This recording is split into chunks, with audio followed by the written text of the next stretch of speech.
Welcome to a new episode of Outside the Panels with your host, Johnny the Machine Hughes.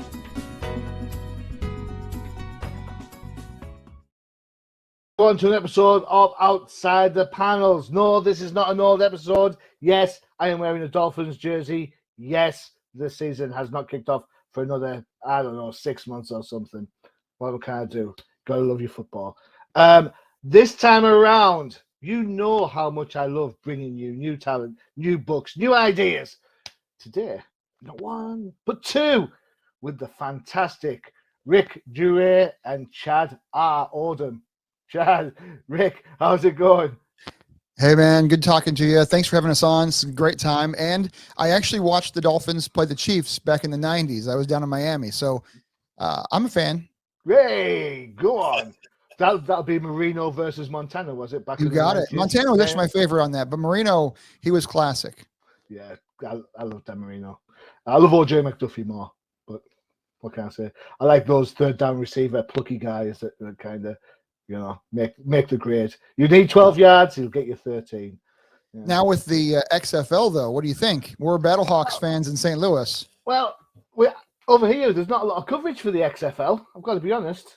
Yeah. I have to search really high and low for that. So I'm kind of. It's a great league, fast paced, high scoring. Yeah, we're really loving it. Of course, St. Louis is winning right now, so that's always good. Picking up in the States. So maybe it'll make it its way out of here.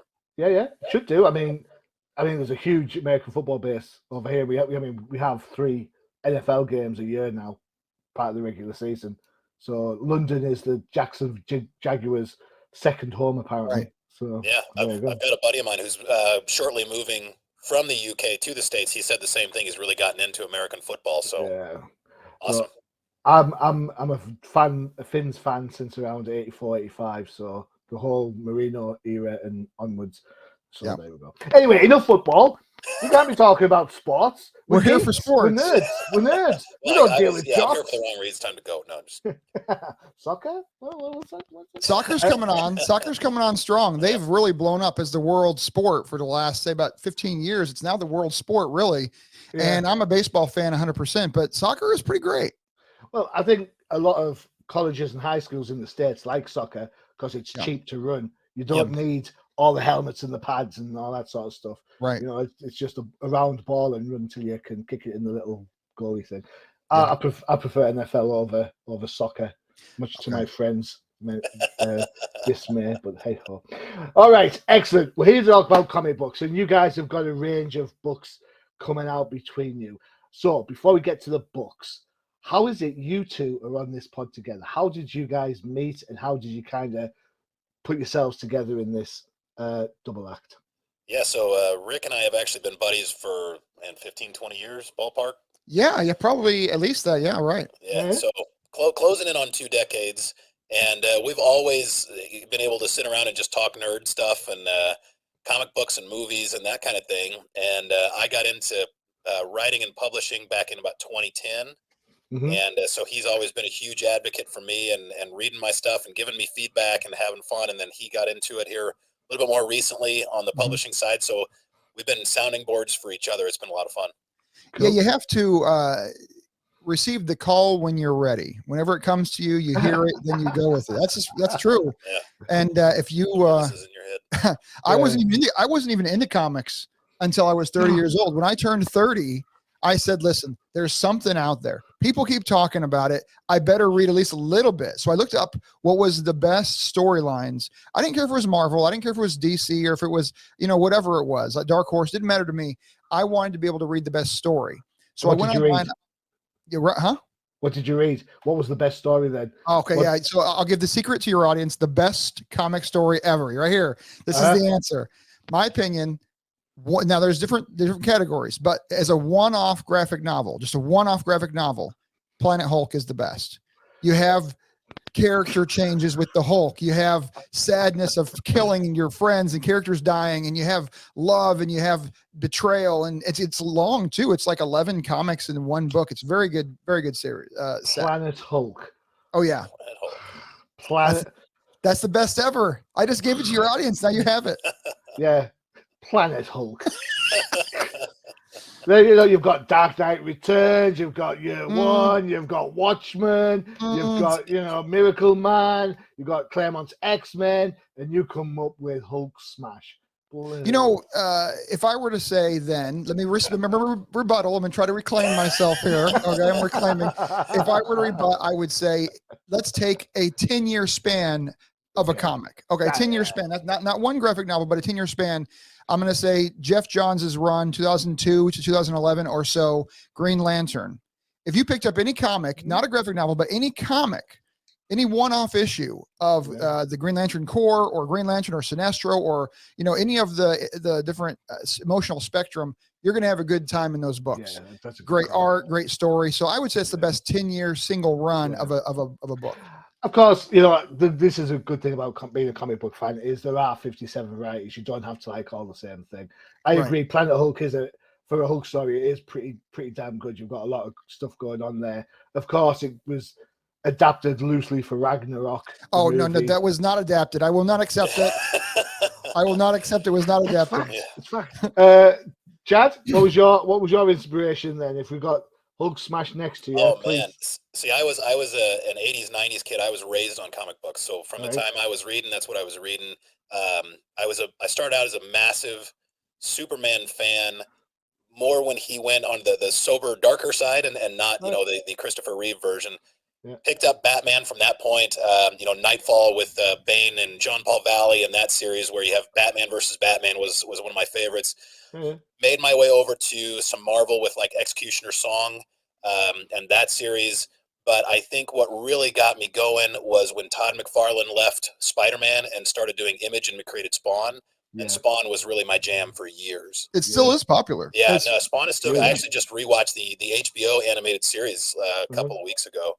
So I love like anything as a kid, my mom would go to the grocery store and that was the highlight of my week because it meant, grocery store had a comic book rack. And my gift, my prize for going to the grocery store was I'd get a new comic book. Wow. It's great, isn't it? That's cool. It's great that my highlight of the week wasn't getting food, it was getting comics. It was getting comics. That's exactly right. That's parenting done right. Food for the soul. Soul. Yep. Excellent. Okay. Good, both good calls actually. I mean, Todd McFarlane. Where you guys are, especially publishing your own stuff, I suppose McFarlane was kind of a bit of an inspiration, a bit of, hey, look, this is what you can do, right? Yeah, big time. I loved Todd McFarlane was that guy who, back in the 90s was like, oh, when you look at Venom and Carnage and all the symbiote stuff with Spider-Man, that is so Todd McFarlane, the drawing in it, the idea. And he was like, oh, well, Marvel wants to tell me what to do. No. And, and then it was like, screw it, I'm going to do Spawn. And that was really like, you can imagine it, you can do it. That was a big deal for me as a kid. And I loved that it was just Todd McFarlane's mind completely unleashed. It was great. He's a bit of a idiot savant to some extent. Had a great baseball career when he was coming out of college. Then he hurt got an ankle injury, got into a Comic-Con, was inspired by Jack Kirby and Steve Ditko, and then boom, before you know it, worked on Spider-Man. Yeah. Didn't he write some video game content as well? Wasn't there a video game he was part of? He didn't. He dabbled in a lot of stuff. Yeah. His fingerprints are all over. And of course, McFarlane Toys. Which is still a big deal. Huge. You see the McFarlane Toys makes Princess Bride toys? I thought that was fantastic. Make all sorts. Oh yeah. So here we go. So we'll talk about the books and let's see where we're up to. We're going to start off with Orphan Bloodline. Mm-hmm. Sure, That's all right with you, Chad? Oh, knock yourself out. Yeah, so Orphan Bloodline, it's done different, okay? I'm not trying to bring people to a separate world. See, a lot of people want to leave the world and go total fantasy. That's not what Orphan Bloodline's about. You're in a parallel world where our history is the same, where our science is the same, but whenever you have a blood disorder in this world, it's like it could be a death note for you. It could be really hard, but in Orphan Bloodline, that ailment turns into a power. That's where the magical power comes in, is if you have a really bad blood disorder, well, you can actually turn that into your superpower. And as you're seeing here on the screen, this is Thoth, the god over Egypt, and he's imbuing power in the blood into our character here. His name is Eisen, and he has his ritual daggers. We have sacred ancestral items of power. We have different kinds of bad guys that actually are good guys. I don't do really good versus bad. I do more like just kind of like the other side, or self-serving, maybe chaotic, if you go back to D&D titles, but I don't really do pure evil, pure good. I don't think that really plays in real life. And this is a real life kind of a book where you can actually apply it to yourself if you want.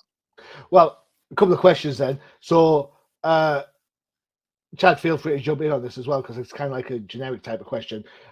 Good villains aren't evil, right? So Dr. Doom doesn't care about good or bad, he just cares about his country. Yep. Lex doesn't care about being bad or good, he just wants to kick all the aliens off Earth. Yep. And they sound quite noble causes to an extent. Mm-hmm. But it's how he goes about it that creates, or how they go about it that create the situations.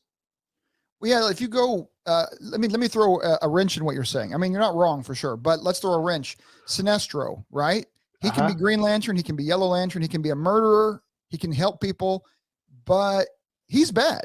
I mean, he's totally selfish, totally narcissistic. He's a blatant murderer. If it's for his good, he'll kill people all day long. That means bad. Now, so's the Punisher then, by that definition. No, one second though. If you're killing people for some greater good that's not just self-serving, that's where you're getting into the gray area where you can be a bad guy and still be good. Punisher does that. He kills bad people because they're bad, and he wants them to no longer hurt people. He doesn't want more wives and children like he had to be lost. But Sinestro just wants his own glory. And when you want your own glory, you fall in the bad category. It's too narcissistic for me, too selfish. But my hero, here's an example. I'll give a secret away, okay? My hero isn't really a good guy. He wants revenge, but he's like the main character, supposedly the hero. He's kind of the underdog trying to come back on top. But he's not necessarily good as much as he is just trying to find his own way. But then the bad guy, who is bad, he's killer, but he's doing it in order to, secrets here, find the right mix of blood powers to then bring about great healing in the world. Now, this is where you have to find the balance. Are you going to be, shooting up hookers and addicting them to drugs, which is what happens in comic number 2 for me, in order to get money to fund your research that's going to help heal people? Like, how far will you go? Will you hurt people in order for ends justify the means game? And that, I think that's where the gray area starts.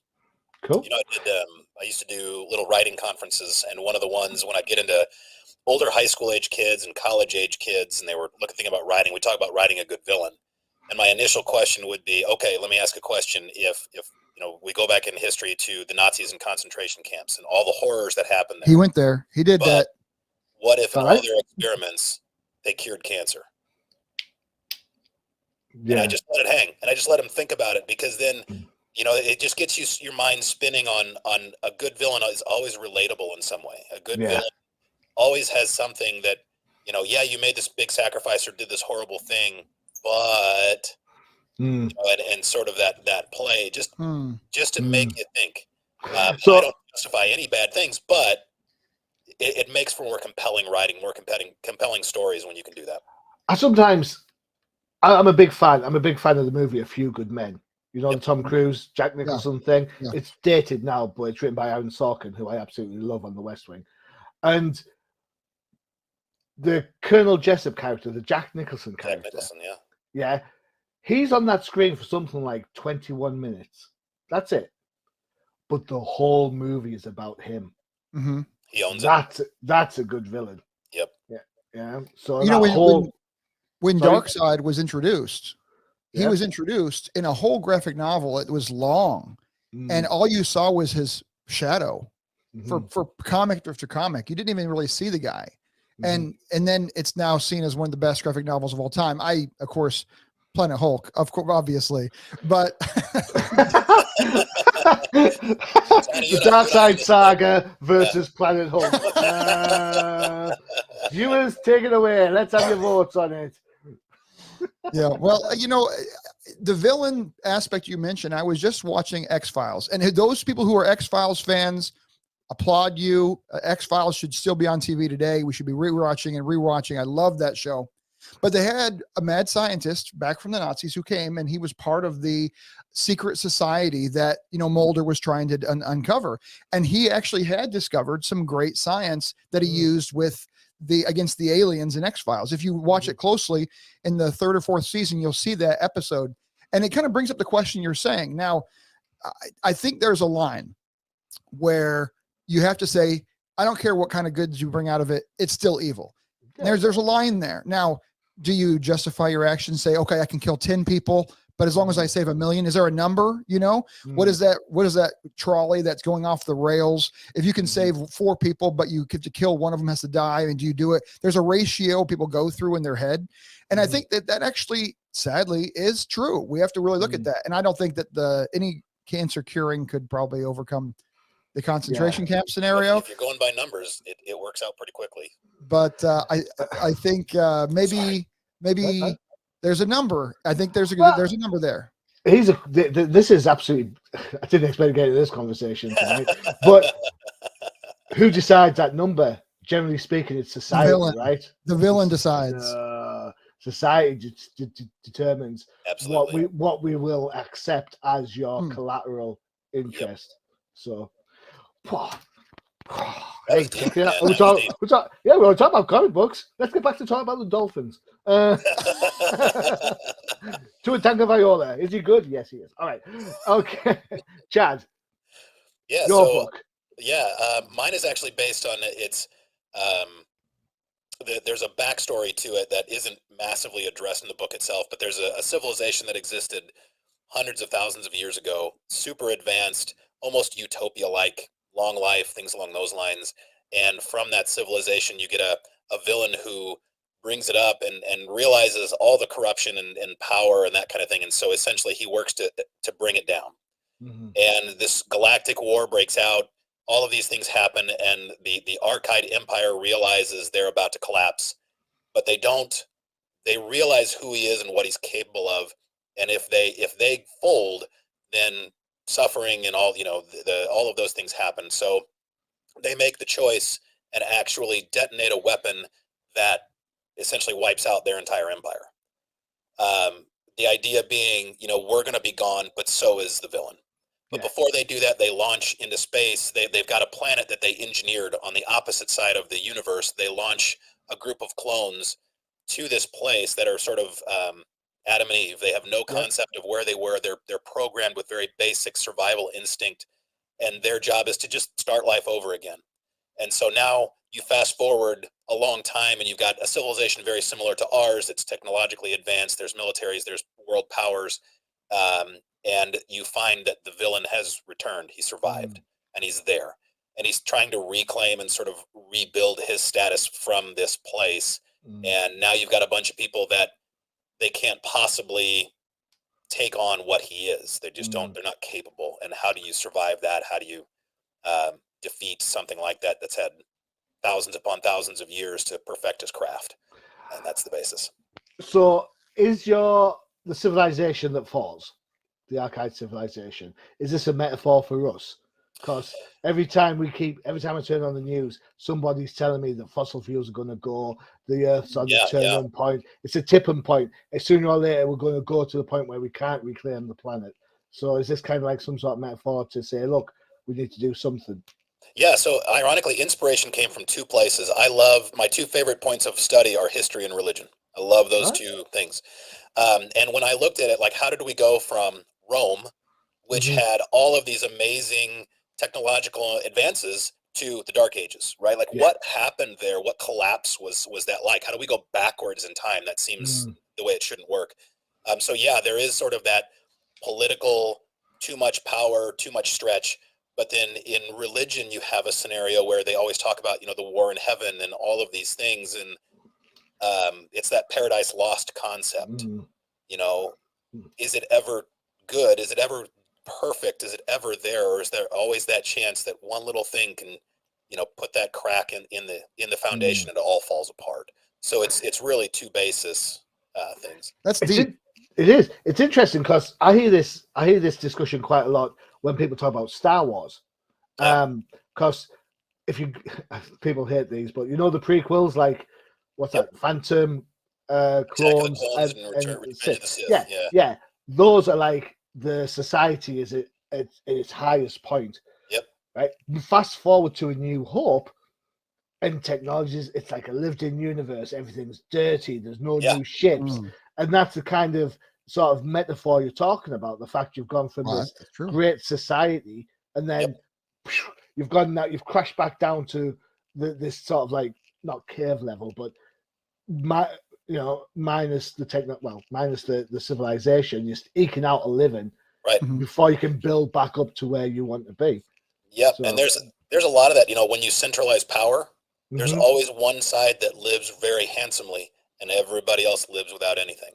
Yeah. And that exists in a lot. I mean, today we deal with it today. So Yeah. it's a dynamic that continues to go.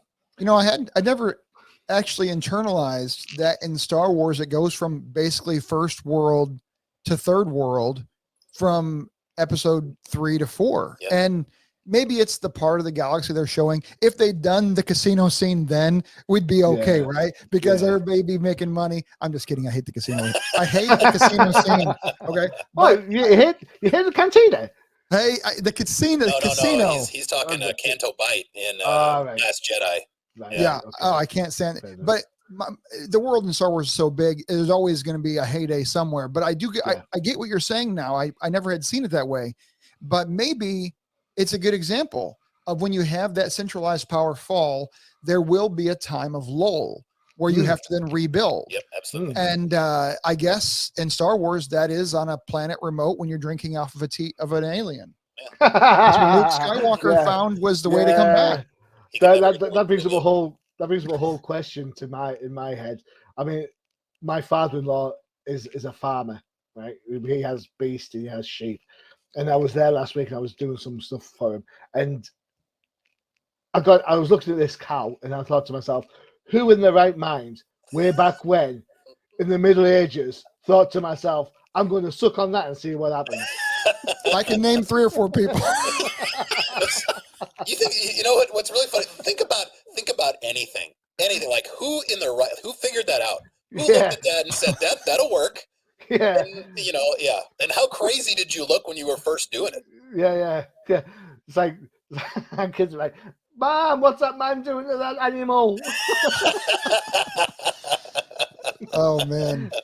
He's doing it again. Yeah, Cocoa Pops would never be the same. All right, so both stories kind of have their science fiction fantasy elements, then kind of curtail into real world kind of realistic type ideas. Relatable. Yeah, Yes, relatable exactly. for sure. Is that when you write? I'll start with Chad on this one. When you write, do you kind of think about the big picture, or do you have the set pieces that you think, well, this would be really cool? How do I get from there to this one, and so on? Or is it more organic from that point of view? Yeah, the answer is yes. Mm-hmm. Thanks. Multiple choice question. Yes, was not one of the answers. Sometimes there's really great images in my mind of a place or a scene or an event, right? Mm-hmm. Sometimes a lot of what I write is actual history. I change the characters and the places so that it's not Earth. Right. So I already have a visual image in my head. Being a comic book kid, everything that I write is visual. I see it in my head like a cell, and then I try to write it. But I think the biggest thing that I keep in my mind, there's a lot of stories out there that lose themselves in the spectacle. Mm-hmm. And the movie, the story, the comic book dies because you're more concerned with the spectacle. I'm looking at you, Avatar. Sorry for any Avatar fans out there. Yeah, sorry for all Avatar fans out there. But again, it's the spectacle of the film that makes it what it is. So I think the same about the Matrix movies, so you're fine. Really? Yeah, and see, I love the first one, and then I think from there it did the same thing. It was spectacle. I'm with Chad on this one. The first one is top notch. Yeah. After that, same with John Wick. To be fair, I think the first John Wick movie is really good. After that, it's just noise. Yeah, it's spectacle. But when you said Matrix, the only thing that came to my mind was number 1. I didn't think Revolutions or whatever the ones are called, because those aren't really Matrix. Those are just, I'm making money, so I'm making a Matrix 2 video. That's so it's just kind of audience pleasure, not necessarily creating the best story in the world. Right. And I think that's when I write, I try to, because sometimes I'll get these massive scenes in my head and I'm like, this doesn't do anything for the story that I'm writing, so get rid of it. Yeah, It can't slow things down. The other thing, and I'll finish my rant, is I think there's a big difference between timely and timeless, right? A timely story has to do with like modern politics or modern events and these kind of things. A timeless story has overarching themes that can tie into any point in time, any person in your life. So if I ever get too thick into the weeds of timeliness, again, that's a massive step back. And no, we're not writing timely, we're writing timeless. For me on my book, it's actually, there's a little bit of an opposite there. I have mine based in kind of our reality. So characters in history like Pharaoh or Hydernus the Younger with the 300s and the Immortals, or people like Nicholas II, the Tsar of Russia, coming over to Japan. I mean, I bring these people's real histories, the gypsies who might have created the first tarot decks. I take these people and I take their real history, as far as Wikipedia is true. And I talked to Chad, he's the history buff. He'll help you out. Just run it by the filter.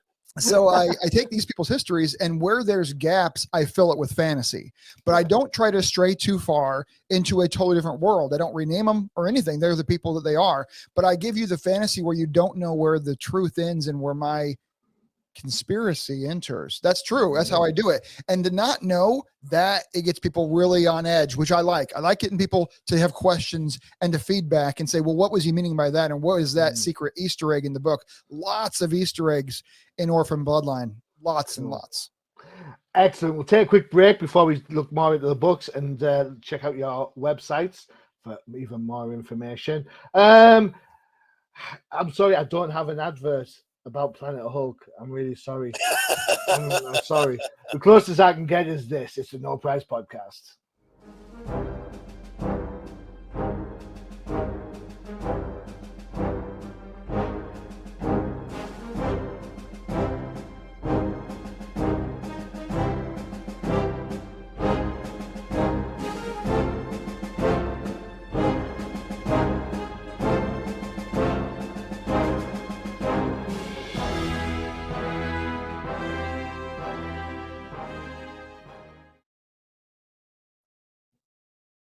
Price podcast for everything that is Marvel Comics, including the MCU. No, I still haven't seen Ant-Man. I'm not going to see it, so don't hold your breath. And, of course, Disney Plus, where they will be talking, of course, in the next episode about The Mandalorian. What's going to happen? I haven't seen that yet either. No, I finished it this morning. I got to stay ahead of my kids. Yeah. I'm going to...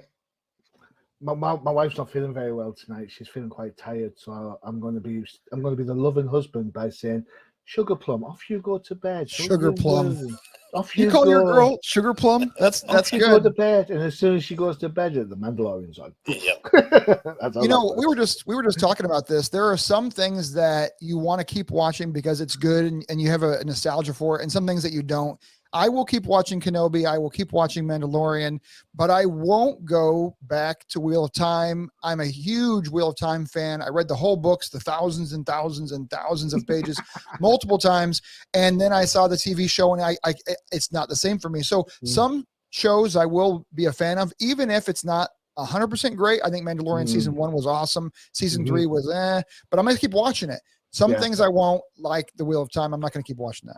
Did you know that in Kenobi, the idea behind the 6 episodes is that each episode represents the same number movie? So episode 1 is supposed to be reflective of the Phantom Menace. Episode 2 reflective of Clones. 3 reflective of Revenge of the Sith. 4, that's when they had to go back and rescue little Leia from the prison camp, very much like in New Hope. You know, episode 5, you saw Anakin and Obi-Wan practicing. That was it. That was perfect right there. That was the invitation. It's a real shame that the writers of Kenobi didn't put that kind of creativity into the script. Yeah.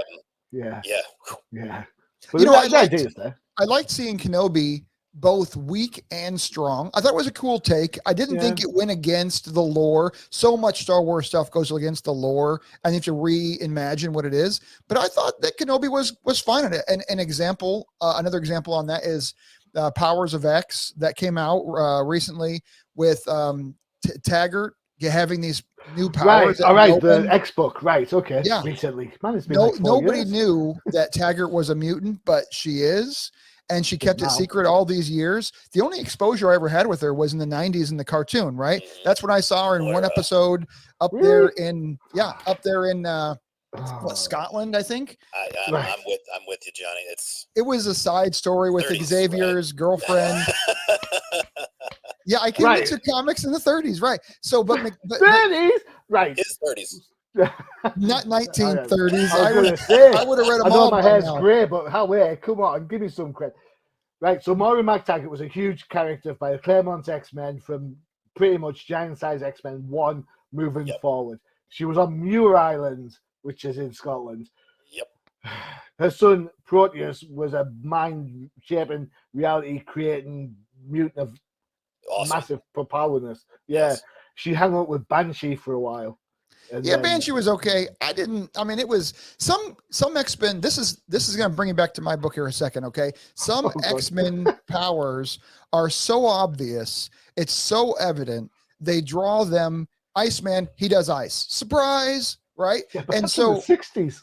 I'm just saying, and I like everything at that time was sort of on the nose. Yeah, right? very on the nose. And Spider-Man, what does he do?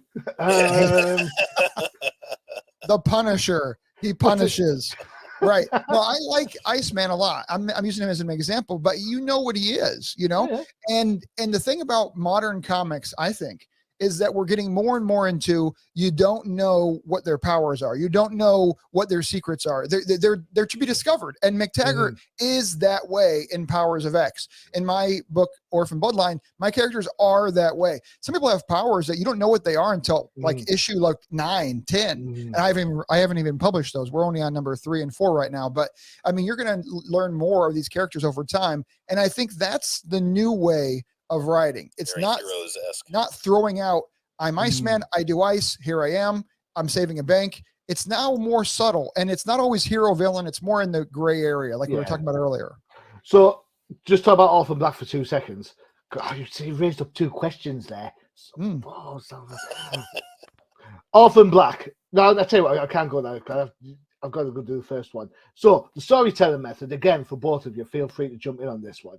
Is it because we're able to write comics and expect comics to have that level of mystery because the majority of people reading them are older than when I started reading? For example, when I started reading, it was like the Comic Code was around in the 70s.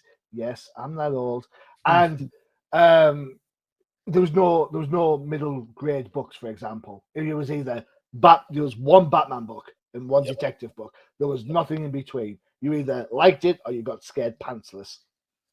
Yeah. Nowadays, I go to the local comic book shops and I hardly see any kids in comic book shops. Right. It's always people from the 20s upwards. Now that means comic book writing has to change to accommodate the people who are used to having that drawn out mystery from watching things on Netflix and Prime and all that sort of stuff. So does comic book writing have to reflect that? To an extent, I'd say yes. And I think to your point, like I was reading comic books when I was 8 years old, 7 years old. Well, so that love of comic books is now in my writing, but I write for adults. So I think that's part of just growing up. And kids, most kids, and I'm speaking, the old man sitting on his bench, shaking his fist at clouds. But so all right, so you saw me yesterday then. Right? A lot of kids these days, they want to go to the movies to see a comic book. Yeah, right? Why? Comic book movies in the 80s and 90s until like 1989 Batman, oh my God, they were awful, like so cheesy, so cornball, but I loved them because it was a comic book and I was more concerned with the story than the really cheesy special effects. These days, I think, and that's why you write to that age, people who are mature enough to enjoy the story and look past maybe sort of the corniness of the animation or the yellow spandex that the heroes wear and so on and so forth. So yeah, I think the comic books have had to grow up because the audience that enjoys them has grown up. Well, I'm gonna again take the opposite side. We have the two sides here, Chris and Rick. Oh, What? more Planet Hulk. Hulk. Here we go. Planet Hulk. We're back to Planet Hulk. Okay, this is what I gotta tell you. I asked. My daughter watches anime. I got her hooked on anime and different kinds of cartoons because I wanted to watch Saturday morning cartoons with my kid. That's what I wanted, And so we started watching anime, and I was writing my comic, and I asked her. She's only, what is she now? 13 now, just turned 13. I asked her. I said, "Will you read my comic?" And I was, all boyish to my daughter here. "Will you read my comic?" And she goes, "Is it manga?" And I said, "No, it's comic." She goes, "No." I mean, it was a flat no. Yeah. And I think I've thought about this for the last full year, because this has been a year since I had this conversation with her. I thought about this the whole time. Why would she just be blatantly no? And I think the answer is what you're saying. How we write comics is more toward an adult audience of this episodes over a long period. You watch the whole, you binge the TV, you get the whole graphic novel, volume 1, volume 2, back to back. This kind of a long drawn out story. But kids, they want the over exaggerated emotions. They want the shock and awe. They want the teaser of the intimacy by the guy who's embarrassed because the girl touches his hand, and they don't want to have the full on HBO, Max game. And I think that's where we're at. If you can write comics in a manga style, but it's still a comic where you have over exaggerated emotions and the kids can relate with it, I think kids will get into it. Back to what Chad was saying. What did he love when he was a kid? The slapstick fun. I think that comics, and a lot of them, have gotten a little bit too serious. Now, mine's serious. Mine's teen 13 plus. Good. It has some serious elements in it. And so I understand my audience is going to be a little bit older, but if we want to appeal to the young people, we have to go where they're at. That's what I think. Yeah. So let me the question I was going to ask about Orphan Black. You mentioned it's Orphan Bloodline. I've been trying hard not to say that all day. Like, don't say that. Don't. So I've done it. It's totally fine. All right. So Orphan Bloodline. I will admit right now on screen, live, and my secret is I have a blood disorder. Oh yeah. My blood likes to clot. You have a superhero. You have a superpower. There's a superpower. Go on. Yes, there's a superpower, but I'll have to talk to you about it.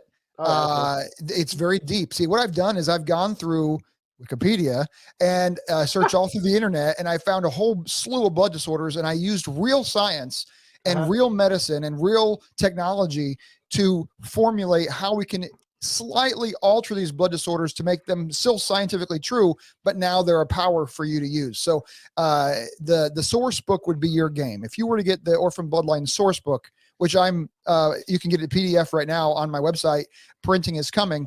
If you were to get that, you would see, I don't know, dozens of blood disorders that I've modulated slightly to make them into powers for the comic. And my hope, I mean, this is kind of a weird utopian part here. My hope is to take these books to a hospital or to, a hospice place where people are really affected by some severe blood disorders and just hand them out to kids so they can see themselves maybe in a different perspective. I mean, I hope that it's a positively received effort. I think it can be. That means, with my disorder, it means I know what my superhero name is going to be. I'm going to be Factor 5. There you go. Factor 5. Okay. Factor 5. That's a good name. That's good. It works. Well, it also works because my name's Johnny, so Johnny 5 was in Short Circuit. So you get like, Johnny 5 alive. Yeah, so there you go. You get whammies. There you go, double whammies. You can use that in your book. Didn't Johnny 5 just get remade? Wasn't that remade just now? Oh, I don't know. Yeah. Everything's remade. Look it up. Look it up. I think they remade that. I took enough grief in the 80s about it. I don't need to take any more grief. Thank you very much. Well, it's a good thing that apparently the remake wasn't popular. Hey, there we go. They might have held it back now. They're holding back so many movies that they made 3-4 years ago. They haven't even released them because the time wasn't right. What's going on in theaters? It's that people aren't going to the theaters anymore. Well, I've got a theory on this. I didn't see Return of the Jedi. Oh, you are going? I've got a theory about this. All right, and I said this recently. Do you guys remember when Star Trek Next Generation was on the TV? Oh, absolutely. The first time around. Yeah, that was a big deal for me, man. Yeah, so everyone loves Star Trek Next Generation. At the same time, Star Trek 6 was coming out, which was the final Captain Kirk. I saw it in theater. Country. Yeah, exactly, right. So, viewing figures started to drop on Star Trek movies because you could watch Star Trek on the telly. Because when Star Trek Next Gen was finishing, Deep Space Nine was starting. As Voyager. that was finishing, Voyager was starting. Yep. As that was finishing, Enterprise was starting. So there was always a Star Trek on TV. So there was no need to go to the pictures anymore, to the cinema. And the same thing happening now with movies. It's like you don't need to go to the cinema to watch a Star Wars movie. It's on every Wednesday on Disney Plus. You know, I agree with you to a certain extent, but I also think, in my oh so humble opinion, Go for it. the biggest thing that you have with Hollywood these days is there's nothing original. Yes. Studios are in charge, and they just want to make the cookie cutter thing that made them money before. They don't want to take chances. So what you see is, it's like Todd McFarlane. Oh, you want to tell me what I can't do? Fine. Your original stuff is starting to appear on Netflix. It's starting to appear on Amazon. It's that straight to home release, because they don't want to mess with the studios who want to tell them to put your story into this box, and that's all you can do.